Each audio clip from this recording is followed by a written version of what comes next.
오늘은 아브라함의 아들 이삭의 삶 가운데 하나님이 어떤 일을 행하셨는지 그 모습을 살펴보고자 합니다. 이삭은요, 창세기의 4명의 족장, 아브라함, 이삭, 야곱, 요셉, 이런 족장의 가운데 상대적으로 가장 분량이 적은 족장이에요. 성경에 보면 그 삶의 내용이 가장 짧게 등장한다는 거예요. 창세기 25장에서 보면 아브라함이 죽은 이후에 이삭이 40세의 리브가를 만나서 아내를 맞죠.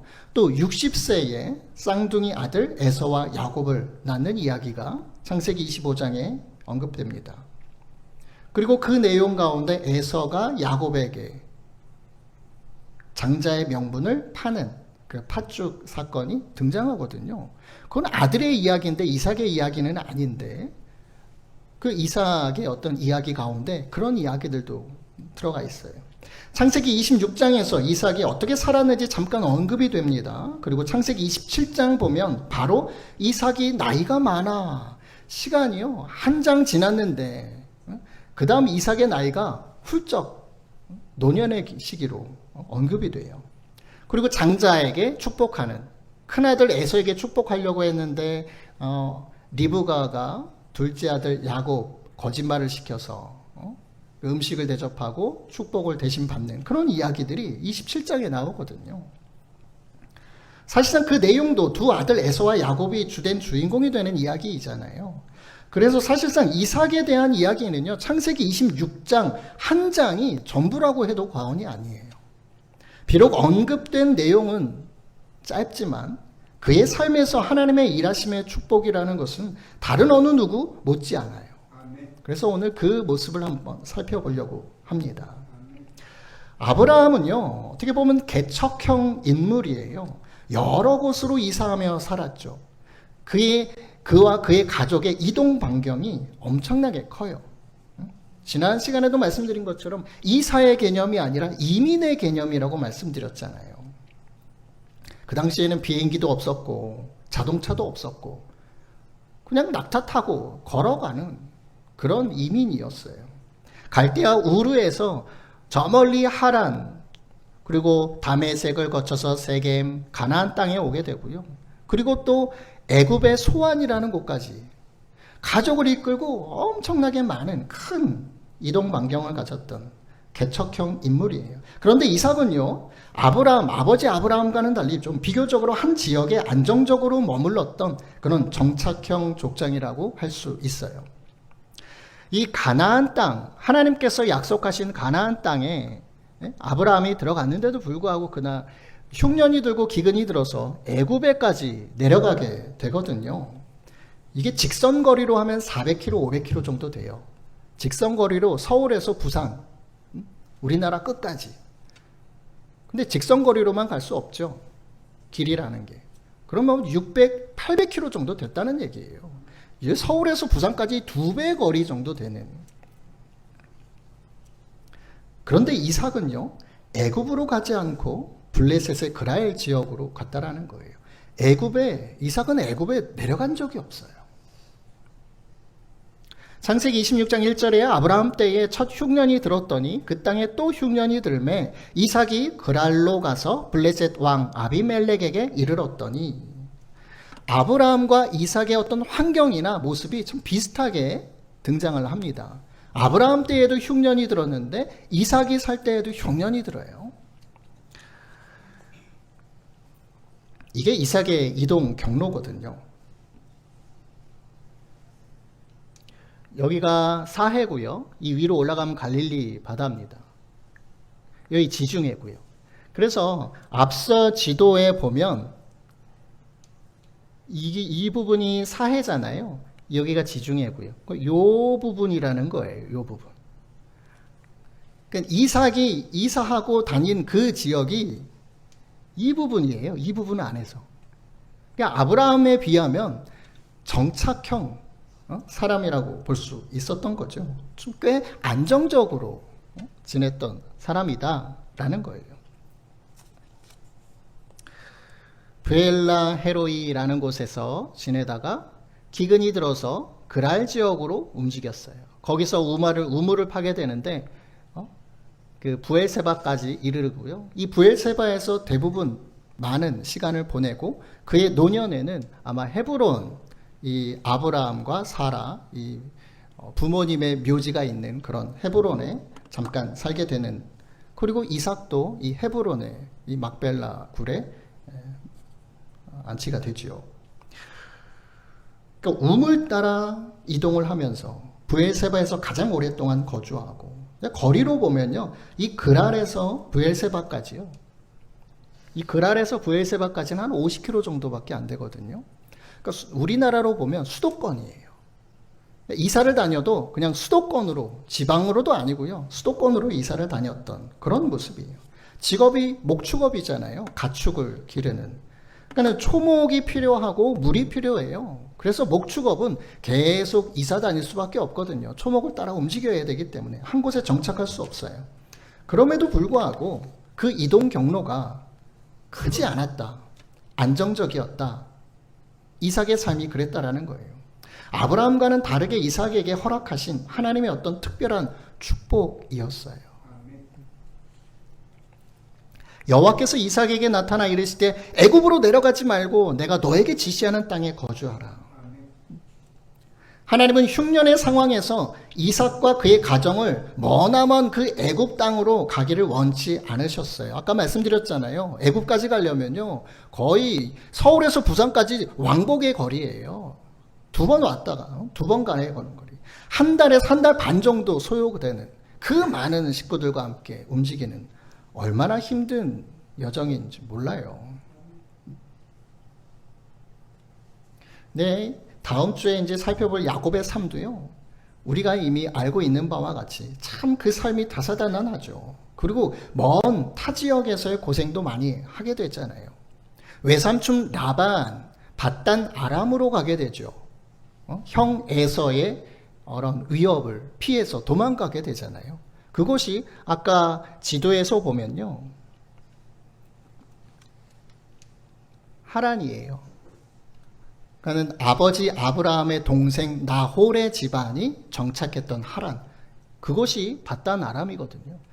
그러니까 야곱도 그 멀리까지 갔다가 거기에서 또 가정을 이루어서 또 가나안으로 내려오는, 그러니까 그 모든 족장에 비하면 이삭은 참 안정적이었다라는 것을 알 수가 있는 거죠. 하나님이 그렇게 인도하셨다라는 거예요. 유독 이 이삭의 삶을 이렇게 안정적이고 평탄하게 이끄신 이유가 있었을까? 생각해 보면요, 한 사건이 떠오르기는 합니다.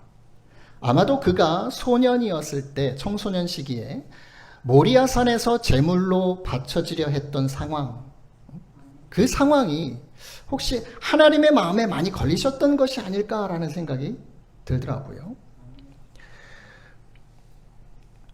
불과 나무는 있는데 번제할 어린 양은 어디 있습니까?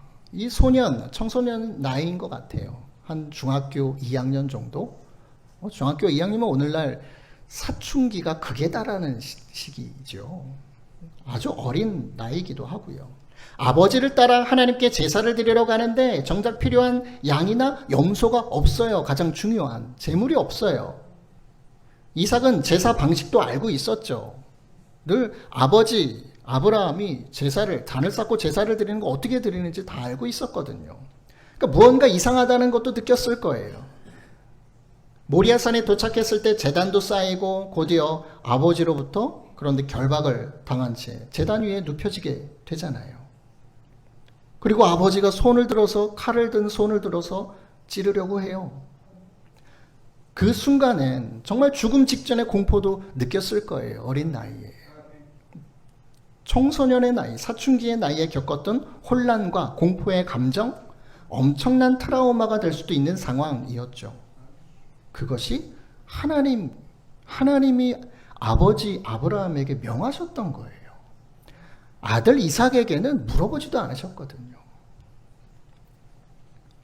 그런데 이삭은 아버지에 대한 신뢰의 마음 가운데 결박당한 채 침묵합니다. 발버둥 치는 것도 아니고요. 그냥 눈을 감아버려요. 이 사건은 너무도 사랑하는 자식을 제물로 바쳐야 하는 아버지 아브라함의 하나님을 향한 순종의 모습, 우리는 그렇게만 느껴지는 사건이거든요.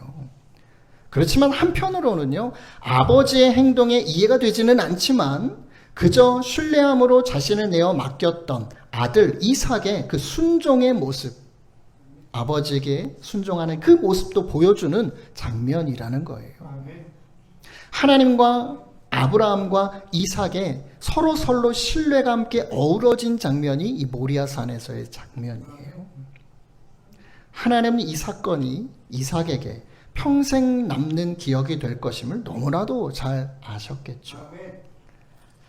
그래서인지 하나님은 이삭을 그리 고생스러운 삶으로 인도하지 않습니다. 이삭의 삶은요, 참 안정적으로 살도록 하신다라는 거예요. 큰 고난을 맞지 않아요. 기근이 들어도 가족을 이끌고 머나먼 애굽으로 향하도록 내버려 두지 않습니다. 너무나도 고생이거든요. 블레셋의 그랄 지역에 이주했을 때 이삭은 아내 리브가가 너무 아름다워서 그곳 백성이 자신을 죽이고 아내를 데려갈까 봐 두려워서 내 누일입니다 라고 했어요. 아버지와 똑같이. 아브라함에게는 2번이나 그런 상황이 있었거든요.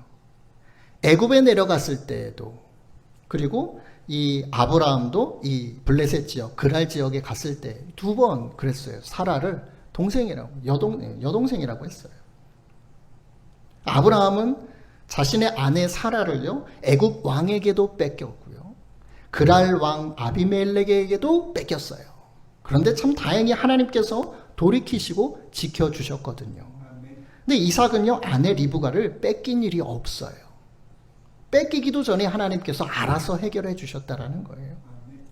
하나님께서 먼저 블레셋 왕 아비멜렉에게요, 2 사람이 부부인 것처럼 어느 날 보니까 2 사람이 껴안고 있는 거예요. 이거 가족이 아닌데? 여동생이 아닌데? 부부였네? 그걸 보게 하셔가지고 아비멜렉이 모든 백성에게, 자신의 백성들에게 명령까지 합니다. 이 사람이나 그의 아내를 범하는 자는 내가 죽일 거야. 손대지 마. 그러니까 이삭과 리브가의 생명을 타 지역의 왕이 지켜준 셈이에요. 하나님이 이삭과 리브가 이 가족을 이렇게 지키셨다는 거예요. 생판 모르는 왕이, 이방 나라의 왕이 지키도록 하셨다라는 거죠. 그러니까 이것이 이삭을 위한 하나님의 일하심이고 축복이었다라는 겁니다. 하나님은 이삭의 가정에도 재물의 복을 허락하시죠. 이삭이 그 땅에서 농사하여 그 해 100배나 얻었고 여호와께서 복을 주심으로 그 사람이 창대하고 왕성하여 마침내 거부가 되어 양과 소가 떼를 이루고 종이 심이 많으므로 블레셋 사람이 그를 시기하여. 이것이 하나님이 이삭에게 애굽으로 가지 말고 그랄 지역에 머무르도록 하신 이유예요. 하나님은 나름대로 다 계획이 있으셨던 거죠. 영화 기생충 보셨나요? 저는 아직 보지는 않았는데 송강호 배우가 했던 명대사가 있대요. 가장 완벽한 계획이 뭔지 알아? 무계획이야. 무계획. 계획이 없는 게 가장 완벽한 계획이라는 말이에요. 계획을 세워봤자 그 계획대로 되지 않는다라는 거죠. 인생이. 지금껏 이 가정이 되게 힘들게 살아왔거든요. 근데 어느 부유한 가정에 자기 아들이 먼저, 아마 그럴 거예요. 제가 뭐 보지는 않았지만 아들이 먼저 그 집안에 들어가게 되거든요. 어떤 뭐 일을 위해서. 근데 그 아들이 이제 이 가족, 자신의 가족을 한 사람씩 이 부잣집에 일할 수 있도록 끌어들이는 거예요. 아버지는 이제 운전기사로 하고 뭐 이런 식으로요. 그러니까 아들에게는 야, 너에게는 계획이 다 있구나, 이런 대사도 있더라고요. 실제로 우리의 삶이요, 우리 계획대로 진행되는 경우가 별로 없어요. 여러 가지 변수들이 작용하기 때문에요. 사람들이 내 마음 같지 않잖아요. 서로 자신의 마음으로 살아가거든요. 자신의 이익을 위해 살아가거든요. 환경적인 또는 사람과의 관계적인, 이에 더하여서 영적으로도 내 계획대로 놔두질 않죠. 사단 마귀가. 그런데 하나님은요, 언제나 계획하시고 움직이시는 분이에요. 하나님께는 계획이 다 있어요. 문제는 우리가 그 계획을 모른다는 거죠. 잘 못 듣는다는 거죠. 세번역 성경입니다. 예레미야서 29장 11절에 너희를 두고 계획하고 있는 일들은 오직 나만이 알고 있다. 사단 마귀도 모르는 거예요. 내가 너희를 두고 계획하고 있는 일들은 재앙이 아니다. 번영이다. 성공이다. 승리다. 너희에게 미래에 대한 희망을 주려는 것이다. 나 여호와 주의 말이다. 하나님은 저와 여러분의 삶 가운데 계획을 두고 일하시는 분이에요. 지금도 계획하고 계세요. 우리의 앞날을, 우리의 미래를. 그런데 그것이 재앙이 아니라는 거예요. 절망이 아니라는 거예요. 저주가 아니라는 겁니다. 실패가 아니라는 겁니다. 가난과 아픔이 아니라는 거예요. 슬픔이 아니라는 겁니다. 미래의 희망이라는 거예요. 소망이라는 거예요. 기쁨과 즐거움과 평안이라는 겁니다. 그 하나님을 믿고 오늘 예배하는 저와 여러분 얼마나 복된 사람이에요. 우리의 미래가 하나님의 머릿속에, 하나님의 마음속에, 생각 속에 계획되어 있어요.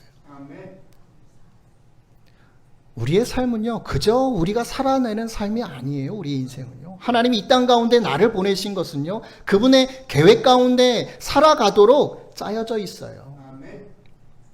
중요한 건 그 하나님의 계획, 나를 향하신 내 삶 가운데 행하신 하나님의 계획이 무엇인지를 듣는 거예요. 이 길이 하나님께서 생각하신, 계획하신 나의 길인가? 아니면 이 길이 그 길인가? 늘 묻는 것. 그리고 나아가는 것.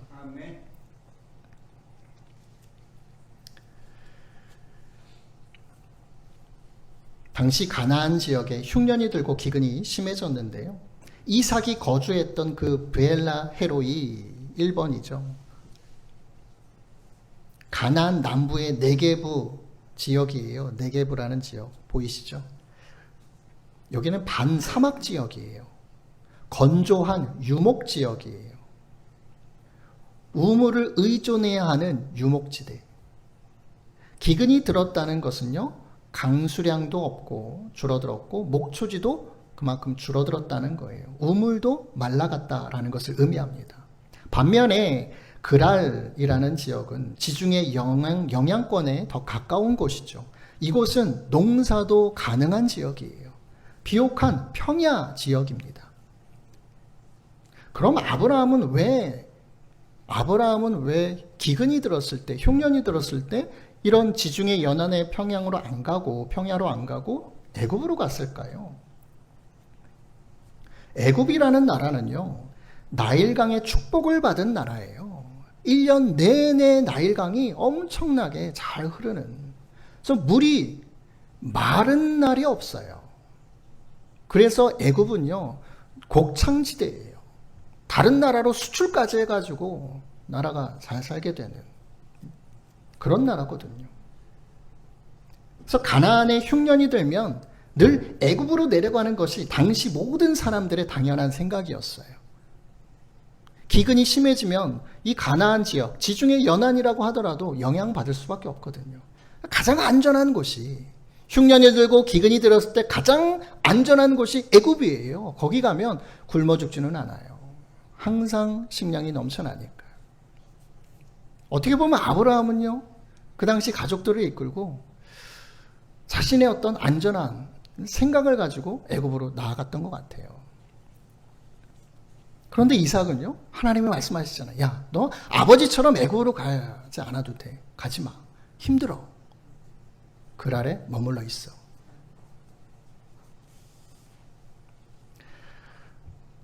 그랄 지역으로 이동했던 이삭, 상황이 좋아졌을까요? 그랄 지역이 농사를 지을 수 있는 비옥한 지역이긴 했지만 당시 기근의 영향으로 물이 부족한 것은 좀 마찬가지였어요. 그래도 부엘라 헤로이보다는 그나마 나아요. 근데 그랄 지역도 이 기근의 영향으로 물이 그리 풍족한 것은 아니었어요. 그런데 그런 상황 속에서 그 해에 농사를 해서 100배나 얻었다라는 거예요. 2배, 3배도 정말 잘한 거죠. 기근의 상황에서 2배, 3배도 잘한 거예요. 그런데 100배나 수확했다라는 건요, 말 그대로 기적이에요. 기적. 이삭은 그랄 지역에서 이방인으로서 창대하고 왕성해지고 거부가 되었습니다. 양과 소가 떼를 이루었다는 거예요. 농사도 잘 졌고 양이나 소도 계속해서 늘어갔다는 거예요. 블레셋 사람들의 가축보다 이삭이 키우던 가축이 그렇게 새끼도 잘 낳고 튼튼하고 관리하는 종들도 아주 많아졌다는 거죠. 남종과 여종도. 큰 수확을 거두었던 소문이 돈다면요, 기근 가운데 많은 사람들이 이삭에게 갔겠죠. 종으로 써주십시오. 먹고 살기 위해서. 이삭의 부유함은 곧 그곳 백성들, 블레셋 사람들의 시기심으로 이어집니다. 생각해 보세요. 자신들이 이전부터 농사를 지었던 사람들이에요. 베테랑들이잖아요. 반면에 이삭은요, 목축업을 하는 유목민이에요. 농사를 한 번도 안 졌어요. 근데 여기서 정착해서 한번 농사 지어볼까? 했는데 100배나 얻은 거예요. 배가 아플 수밖에 없는 상황이죠. 하나님은 이삭과 그의 가정 가운데 이런 복을 주셨던 거예요. 여호와께서 복을 주심으로. 그 한 구절에 이삭의 그 가정 가운데 하나님께서 행하신 그 모든 일들이 표현되어 있는 거죠. 블레셋 사람들이 이삭을 시기했는데 그들은 이삭이 누구의 아들인지도 아마 알고 있었을 것입니다. 그 옛날 아브라함도 그랄 지역에서 살았거든요. 유명했어요. 아브라함도. 하나님의 복으로 잘 나갔던 사람이에요. 그러니까 블레셋 사람들도 그것을 인정했었거든요. 창세기 21장 22절에 보면 그때 아비멜렉과 그의 군대 장관 비골이 아브라함에게 말하여 이르되 네가 무슨 일을 하든지 하나님이 너와 함께 계시는구나. 야, 네가 믿는 하나님은 늘 언제나 함께 하시는구나. 무슨 상황이 들어도 기근이든 뭐든 어떤 상황에서도 본 거예요. 아브라함 늘 잘 나가고 복을 얻고 풍성하고. 그래서 아비멜렉은요, 아브라함과 서로 언약을 맺습니다. 서로 잘 지내기로. 야, 우리 서로 잘 지내자. 싸우지 말자. 이거예요. 그때 아비멜렉의 종들이요, 아브라함이 팠던 우물을 뺏은 적이 있었거든요. 그걸 그때 이야기를 해요. 야, 네 종들이 내가 팠던 우물을 뺏어갔어. 그래? 나 몰랐는데? 미안해. 근데 암양 새끼 7마리를 주고 야, 이거는 내가 너한테 산 거야. 이거 내 거야. 그렇게 약속을 해요. 하나님 앞에. 서로 맹세를 해요. 그것을 브엘세바라고 이름한 거예요. 아까 지도에 보면 그 이삭이 계속 한동안 오랫동안 거주했던 브엘세바. 그런데 이제 그 아들 이삭이 아브라함의 복으로 너무 잘 나가니까 이 블레셋 사람들이요, 옛날 아브라함이 팠던 우물들을요 다 흙으로 메워버린 거예요. 시기심은 왕도 예외가 아닙니다. 아비멜렉 왕이요, 이삭에게 떠날 것을 명령해요. 아비멜렉이 이삭에게 이르되 네가 우리보다 크게 강성한즉 우리를 떠나라. 좀 이상하죠? 아브라함 때도 아비멜렉인데 이삭 때도 아비멜렉 왕이에요. 이 왕은요, 애굽의 바로 왕과 같은 거예요. 바로는 이름이 아니에요. 왕의 이름이 아니라 왕. 우리나라의 무슨 왕이라고 하는 왕이라는 그런 칭호예요. 아비멜렉, 이것은 왕이라는 의미예요. 이름이 아니고요. 네가 우리보다 크고 강성하니까, 강해졌으니까 우리를 떠나라. 한 가족의 족장을 한 지역의 왕보다 더 크고 강하게 만드셨다는 거죠. 이삭을 그렇게 만들었다라는 거예요. 이삭은 100배의 열매를 거둔 농사의 땅을 떠날 수밖에 없었습니다. 자신이 가꾸어서 수확을 했던 곳인데 그 땅을 놓고 한마디도 따지지도 않아요. 땅을 경작해가지고 수고로 땀 흘려가지고 수확을 얻었는데 나가라는 거예요. 그 땅에 대해 싸울 수도 있었겠죠. 보세요. 이미 네가 우리보다 크고 강해. 왕보다 크고 강해요. 싸우면 이길 수 있어요. 우길 수 있어요. 그런데 이삭은 그 땅을 뒤로 하고 순순히 떠납니다. 이삭이 소심했기 때문에 그랬을까요? 나약한 사람이었기 때문에 그랬을까요? 그건 아니에요. 이삭은 이미 함께 하시고 복을 주시는 그 하나님을 경험했기 때문에 그래요. 이삭이 그곳을 떠나서 그랄 골짜기 장막을 치고 거기 거류하면서 그 아버지 아브라함 때에 팠던 우물들을 다시 팠으니 이는 아브라함이 죽은 후에 블레셋 사람들이 그 우물들을 메웠음이라 이삭이 그 우물들의 이름을 그의 아버지가 부르던 이름으로 불렀더라. 이삭은 쫓겨나서요 그랄 골짜기 목축지대예요. 농사는 지을 수 없고 가축들을 키울 수 있는 그곳에 거주하면서 아버지가 팠던 우물들을 다시 파기 시작합니다. 물이 필요하니까. 우물들을 파며 아버지 아브라함과 함께 했던 유년 시절을 떠올렸을 거예요. 아까 아브라함과 아비멜렉 사이에 맹약을 이루었을 때 양을 주고 그 우물을 샀던 그 시기에 그 사건 바로 이후가 이제 모리아 산으로 가는 사건이 등장하거든요. 그러니까 유년 시절, 청소년 시절 때 일이었어요. 그러니까 그 아브라함 아버지 그의 어떤 유년 시절을 떠올렸을 거예요. 이삭은 아버지 아브라함과 함께 하셨던 하나님을 잘 알고 있었을 겁니다. 아버지도 하나님께서 그렇게 복을 주셔서 그 복을 주셨던 그 하나님을 아버지를 통해 이미 경험한 바 있었고 하나님의 복과 하나님을 향한 믿음, 신앙 이건 가족 가운데 계속 이어지고 있었던 거예요. 이삭의 종들이 그랄 평원에서 그랄 골짜기에서 우물을 파다가 샘줄기를 찾아냅니다. 그랄 일대에는 비가 계절적으로만 오는 지역이에요. 그래서 물이 안정적으로 나오는 곳은 매우 귀한 곳이에요. 찾기도 어려워요. 물을 얻는 것, 우물을 얻는 것은 당시 상당히 어려운 일이었습니다. 그런데 이삭의 종들이 샘줄기를 찾아낸 거예요. 그러자 시기심이 많은 그랄 지방의 목자들이 그 백성들이 자기들의 것이라고 주장하면서 다퉈요. 이삭은 그 우물의 이름을 다툼이라는 뜻을 가진 이름으로 부릅니다. 그곳을 포기해요. 야, 더 이상 싸우기 싫어. 그래, 니네 땅이야, 니네 가져. 이삭의 종들이 또 다른 곳에서 우물을 팠습니다. 그랄 목자들이 또 자기 것이라고 우기며 다퉈요. 실상 빼앗은 것이나 다름없는 거죠. 이삭은 그 우물을 또 신나라는 이름으로 불러요. 그리고 포기합니다. 이삭은 거기서도 옮겨서 또 다른 우물을 팝니다. 이제는 그랄 목자들 누구도 시비를 거는 이들이 없었어요. 한두 번 뺏었으면 됐지. 그 우물 사용하고 있을 거 아니에요, 물을. 거기까지는 쫓아오지 못한 것 같아요. 이삭은 그곳의 이름을 르호봇, 넓은 곳이라는 뜻의 르호봇이라고 불렀습니다. 그러면서 이렇게 한마디예요. 이제 주님께서 우리가 살 곳을 넓혀주셨으니까 여기서 우리가 번성하면 되겠구나. 근데 이삭은 너무나도 바보스러울 정도로 뺏기고 쫓겨나고를 반복하잖아요. 강한데도 불구하고 능력이 있는데도 불구하고요. 싸워서 지지 않는 그런 힘이 있는데도 불구하고요. 이삭에게는요. 우물 하나 뺏기는 거 전혀 그 삶에 문제가 되지 않았던 거예요. 다른 목자들, 목축업 하는 사람들은요. 우물 하나 갖는 게 얼마나 큰 건데요.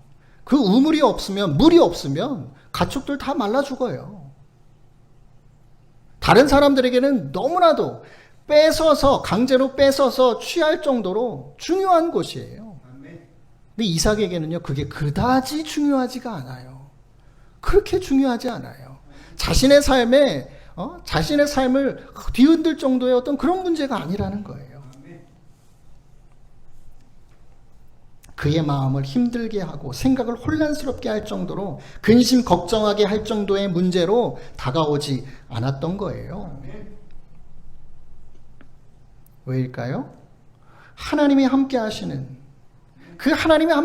것을 경험하다 보니까 그 마음 가운데 담대함이 생겨요. 자신감이 생겨요.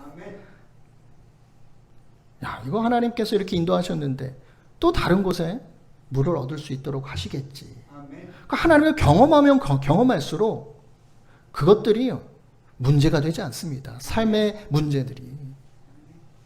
마음 가운데, 심령 가운데 타격을 주지 않아요. 모세와 여호수아에게도요, 하나님은 이런 담대함과 자신감을 가질 것을 말씀하셨죠. 요즘 여호수아를 계속 공부하고 있는데 수요일 금요일 가나안 땅, 약속하신 땅을 점령하는데 계속해서 하나님께서는요, 모세도 그렇고 여호수아도 그렇고요, 강하고 담대하라, 내가 너와 함께한다, 그 말씀만 계속해서 하시는 거예요. 그게 필요하다는 거죠. 그걸 경험하라는 거죠. 필요한 우물만을 제공하는 것이 아닙니다. 응답은 영원히 지속 가능하지 않을 수 있어요. 저와 여러분이 기도하고 하나님께 응답 받았다고 해보세요. 그 응답이 계속 지속될 수 있을까요? 세상이 그렇게 가만두지 않죠. 금방 뺏어가기도 합니다. 하나님이 뭐 물질의 축복을 주셨다고 그것이 계속 내 수중에 있습니까? 세상에 어떤 일들이 일어날지 몰라요. 또 금방 뺏기기도 하고요. 그러니까 하나님은요, 우리에게, 물이 필요한 우리에게 우물만을 제공하시는 건 아니에요. 그거 금방 또 없어질 수 있거든요. 뺏길 수 있거든요. 그럼 또 우리의 마음은 낙심할 거 아니에요. 힘들어질 거 아니에요. 슬퍼질 거 아니에요. 불평할 거 아니에요. 그러니까 하나님은 궁극적으로 우리에게 뭐가 필요한지를 말씀하시는 거예요. 내가 너와 함께 하니까 이거 아무것도 아니야. 담대함을 가져. 자신감을 가져. 내가 또 물 줄게. 우물 또 팔 수 있게 해줄게. 그 하나님을 경험하는 게 더 중요하다라는 거예요.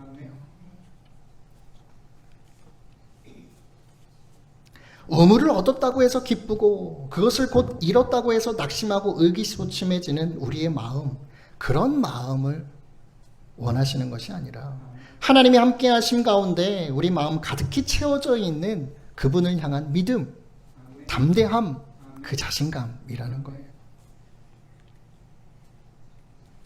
예수님께서 말씀하시죠. 할 수 있거든 무슨 말이냐? 믿는 자에게는 능히 하지 못할 일이 없다.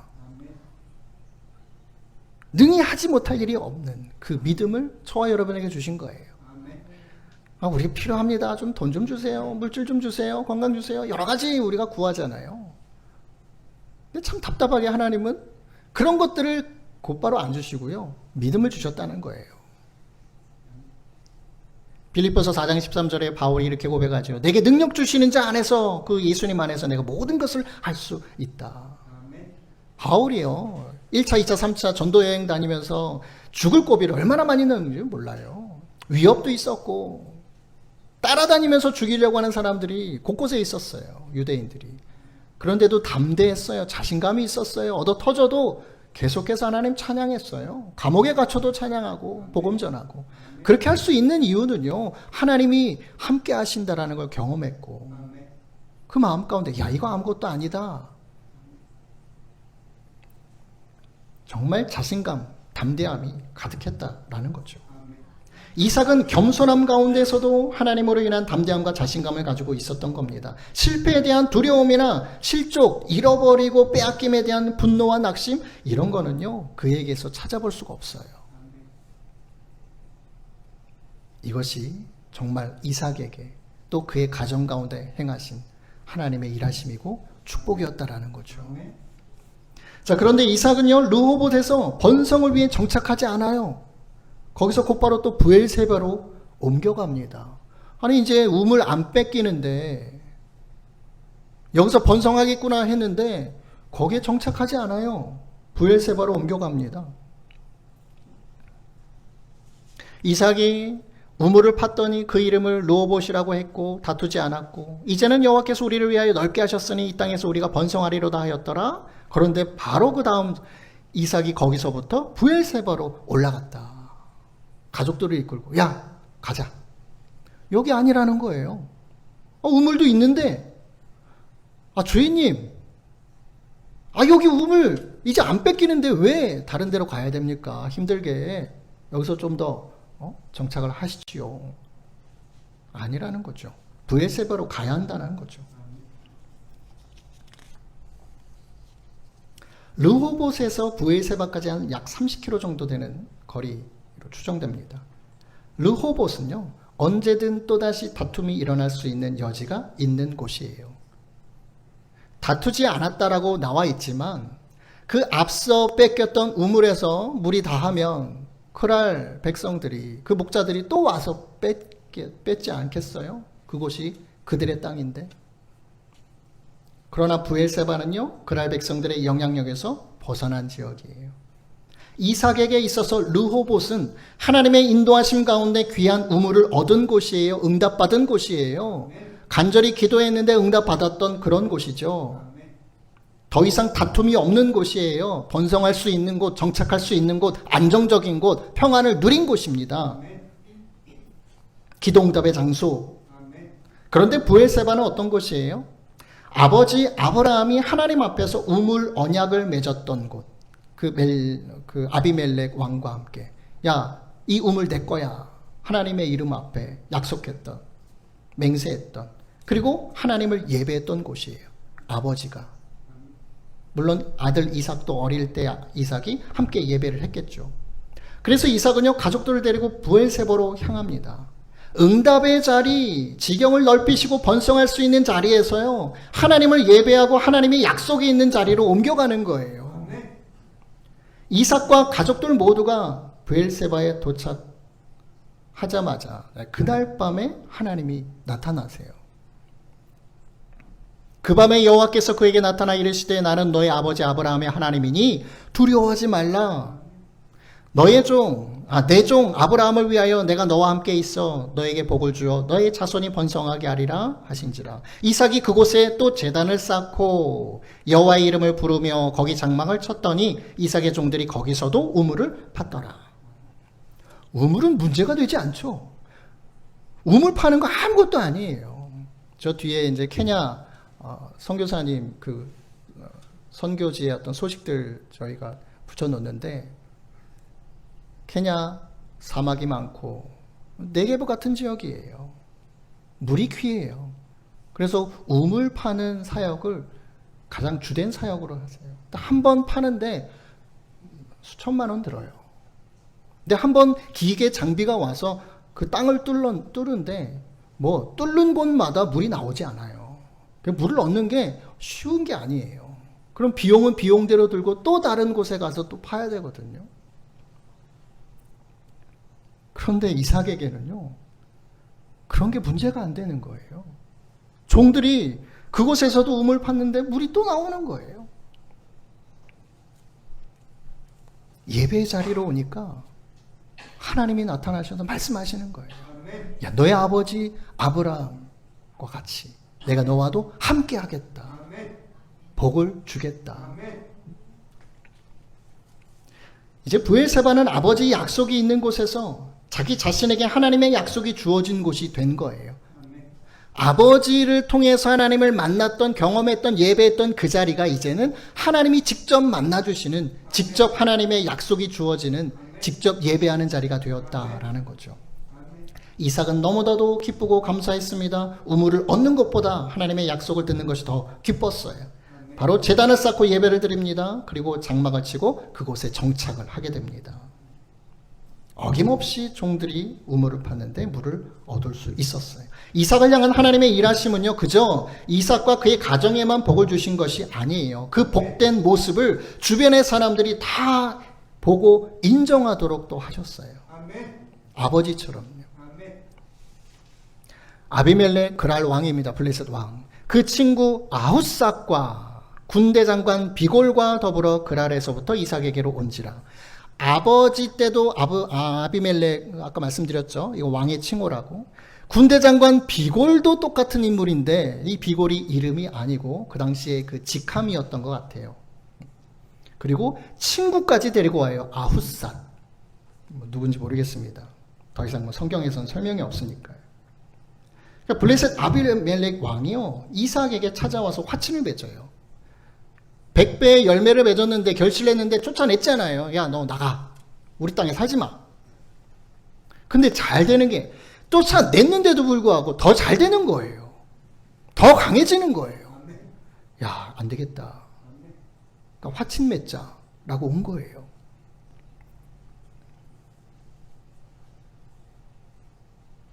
그들이 이르되 여호와께서 너와 함께 계심을 우리가 분명히 보았다. 그죠?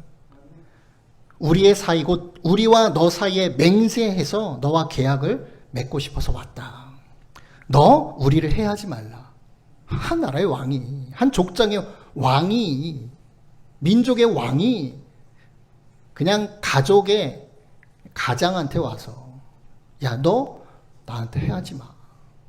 두려웠다는 거죠. 무서웠다는 거죠. 이는 우리가 너를 범하지 아니하고 선한 일만 내게 행하여 네가 평안히 가게 하였음이라. 이제 너는 여호와께 복을 받은 자니라. 야, 내가 쫓아낼 때도 해코지 안 했잖아. 그냥 조용히 가도록 해줬잖아. 이 말이거든요. 그러니까 너 우리에게 안 좋은 감정, 좀 섭섭했어. 그거 그 마음 좀 풀고 우리 좀 친하게 지내자. 이렇게 나오는 거예요. 이제 너는 여호와께 복을 받은 자니라. 하나님이라는 신에게 복을 받은 자라는 걸 인정하고 있는 거예요. 이삭은요, 주변의 사람들로부터 하나님이 함께 하심을 보는 자가 되었고요. 그래서 함부로 할 수 없는 사람으로 인정받은 거예요. 하나님이 그렇게 행하셨다라는 거죠. 크고 강해진 모습으로 인해 두려움마저 갖게 되는 존재가 된 거예요. 하나님으로부터 진짜 복받는 자임을 이방인들로 인해 인정받은 자가 된 겁니다. 이삭은요, 자신과 함께 하시는 하나님으로 인해서 무한한 자부심을 갖게 되었던 거죠. 그래서 이삭은 100배의 성공을 했던 농경지에서 쫓겨났어도, 우물을 계속 빼앗겼어도 그의 마음에 전혀 요동함이 없었어요. 삶의 문제로, 먹고 살아야 되는 문제로 고민 걱정하지 않았다라는 거예요. 아버지 아브라함과 함께 하셨던 하나님을 경험했고 지금도 자신과 함께 하시며 지키시고 인도하시는 그 하나님을 경험하고 있기 때문이에요. 세상 사람들의 욕심과 시기로 인해서 손해를 보더라도 그것은 하나님 안에서 아무것도 아닌 거예요. 하나님의 보상은 그거보다 훨씬 더 컸기 때문이에요. 이게 하나님 나라를 사는 저와 여러분의 복된 삶이에요. 비록 세상에서 좀 손해볼 수 있고 믿음 때문에, 하나님 말씀 때문에 순종하려고 하다 보니까, 착하고 선하게 살다 보니까 손해 당할 수도 있고 사기를 당할 수도 있고 그래요. 그렇지만 그의 손해가 아무것도 아니라는 거예요. 여러분 마음 가운데 그렇게 두지 마세요. 하나님이 보복하시고 하나님께서 보상하신다는 거예요. 그것을 이삭은 계속해서 경험한 거예요. 그러니 그의 마음이 커질 수밖에 없어요. 속 좁은 사람이 될 수가 없었던 거예요. 야, 괜찮아. 야, 또 가져. 난 또 하면 돼. 하나님께서, 내가 믿는 하나님께서 늘 내 삶 가운데 허락하죠. 너 가져. 이게 꾸어주고 나눠주고 베푸는 삶인 거죠. 오직 너희는 원수를 사랑하고 선대하며 아무것도 바라지 말고 꾸어주라. 그래야면 너희의 상이 클 것이요 또 지극히 높으신 이의 아들이 되리니. 하나님의 자녀는 그런 삶이다라는 거예요. 그는 은혜를 모르는 자와 악한 자에게도 인자하시니라. 하나님 알지 못하는 세상 사람들에게도요, 하나님은 은혜를 베푸시고 그들이 구원받고 하나님의 은혜 가운데 나아오기를 기다리시는 분이에요. 그들을 어떻게 도와요? 저와 여러분을 통해서 돕겠다는 거예요. 여러분들의 가정 가운데 믿지 않는 가족들, 여러분들을 통해서 기르시고 지키시고 보호하시는 거예요. 그들이 하나님께로 나아오기까지. 또 이웃과 친구들을 어떻게 보살핍니까? 저와 여러분을 통해서 지키신다는 거예요. 그게 믿음을 가진 하나님의 백성들의 삶이에요. 복된 삶이에요. 내가 없어서 하나님 채워주세요. 나 먹고 살 거 없습니다. 무엇을 마실까? 무엇을 입을까? 그래서 하나님 저 좀 도와주세요. 이것이 아니고요. 이미 우리의 어떤 이 하나님의 뭐라고 하죠? 유전적인 형질. 이미 저와 여러분요, 복 있는 사람이에요. 하나님의 나라에 살고 있다면.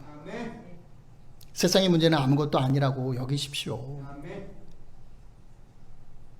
베풀어주고 꾸어주고 나를 통해서, 그게 아브라함에게 하셨던 약속이에요. 너를 통해서 모든 세상의 민족의 사람들이 복을 받게 하고 싶다. 동일해요. 저와 여러분을 통해서 여러분들의 관계되어 있는 모든 친구와 이웃과 친척들과 관계에 있는 모든 사람들을 복을 주고 싶으시다. 그게 아브라함의 복이에요. 예수님을 통해서 저와 여러분에게까지 그 복을 허락하시는 거예요. 원하고 계시고요. 그것이 우리의 인생 가운데 하나님의 계획 속에 있는 소망의 계획이에요. 재앙이 아니라 소망이다. 번영이다. 성공이다. 왜요? 잘 먹고 잘 살으라고? 아니요. 그렇게 복을 끼치는, 행하는 그런 복된 인생이 되라고요. 늘 그것을 지금 계속 계획하고 계시는 거예요. 여러분들의 인생 가운데. 지금도 계획하고 계세요. 그럼 우리의 궁금증은 어디에 있어야 돼요? 주님, 내 삶 가운데 나를 향하신 그 하나님의 계획 뭐예요? 나를 통해서 누구를 복 주시기를 원하시나요? 내가 누구를 도와주기를 원하시나요? 그게 우리의 궁금증이 되어야 하죠. 나의 결핍, 부족함, 이런 것들을 채우는 것이 우리의 생각이 아니고요.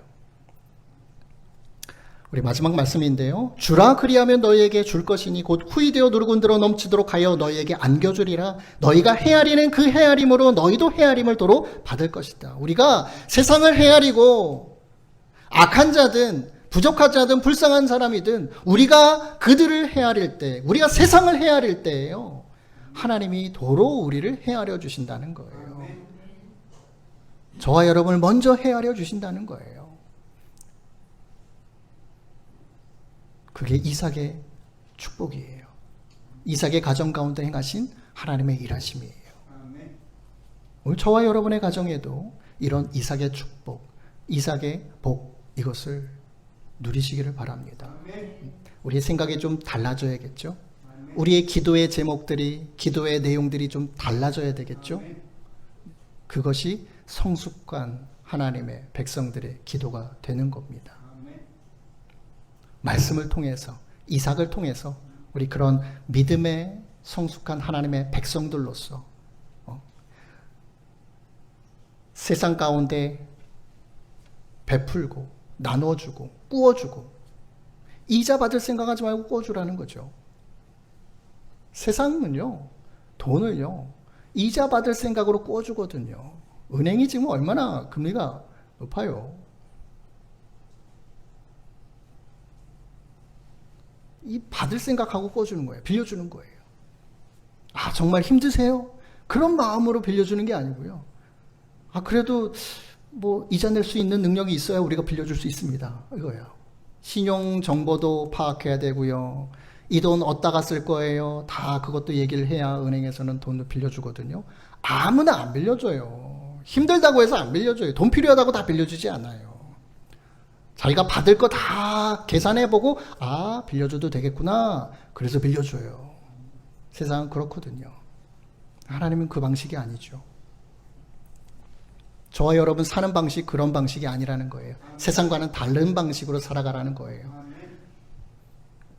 그런 이삭의 축복의 모습, 가정, 우리 수목원 마목한교회 모든 저와 여러분의 삶과 가족이 될 줄로 믿습니다. 그러한 모습으로 하나님께 영광 돌리는 우리 모든 성도님들 되시길 예수님의 이름으로 축원드립니다.